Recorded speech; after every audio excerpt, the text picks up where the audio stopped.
My experience began after reheating a batch of rice that had been sitting at room temperature for several hours. Within 4 hours, I was experiencing severe stomach cramps, nausea, and vomiting that lasted nearly 2 days. What happened? Bacillus cereus, a bacteria that thrives in cooked rice and produces toxins that can cause serious food poisoning. The science behind this risk is fascinating yet concerning. Rice naturally contains Bacillus cereus spores that survive cooking temperatures. When cooked rice sits at room temperature, these spores germinate into active bacteria that multiply rapidly and produce heat-resistant toxins that can't be destroyed by reheating. Research from the Food Standards Agency shows that rice left at room temperature for just 1–2 hours can reach dangerous bacterial levels. What shocked me most was learning that reheating doesn't eliminate this risk once the toxins form.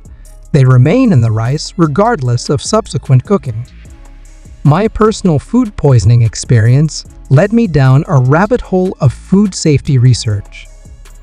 Studies published in the Journal of Food Protection have documented numerous outbreaks linked specifically to improperly stored rice, some affecting hundreds of people simultaneously at events where rice dishes were served.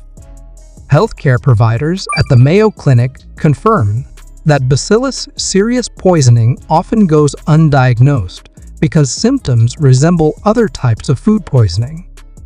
This underreporting means many people suffer through what they assume is a stomach bug without connecting it to their leftover rice consumption. Proper cooling and storage dramatically reduce these risks. After cooking rice, it should be cooled quickly, within 1 hour, and refrigerated promptly. The World Health Organization recommends not keeping cooked rice for more than 1 day in the refrigerator, even when properly stored. My kitchen habits transformed after this experience. I now portion out rice immediately after cooking, spread it thinly on plates to cool quickly, and refrigerate within 30 minutes. When reheating, I ensure it reaches at least 165 F 74 CE throughout and never reheat more than once. What's particularly concerning is how this food safety risk remains largely unknown despite how commonly rice is consumed worldwide.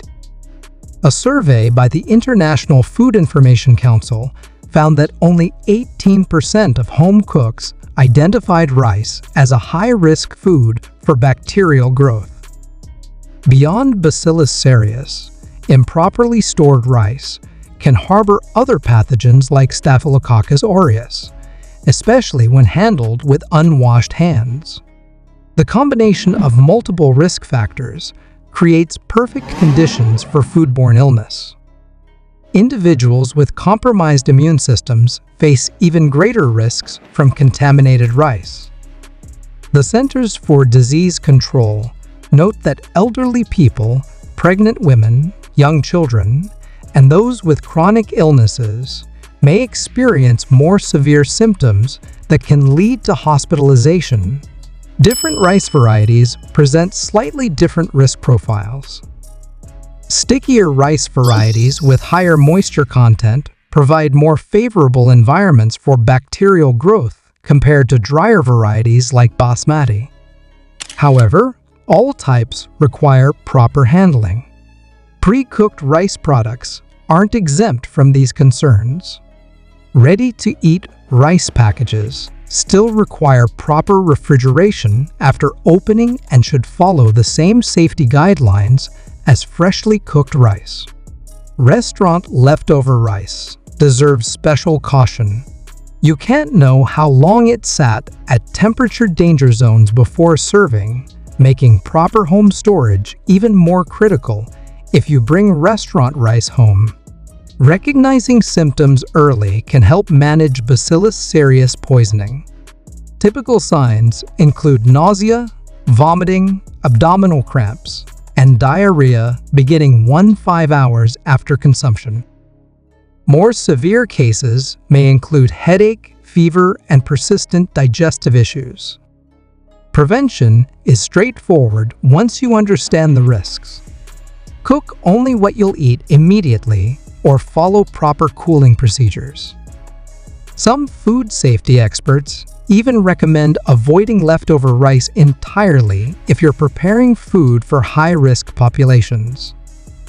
My experience also prompted me to invest in proper food storage containers that allow quick cooling and maintain safe temperatures.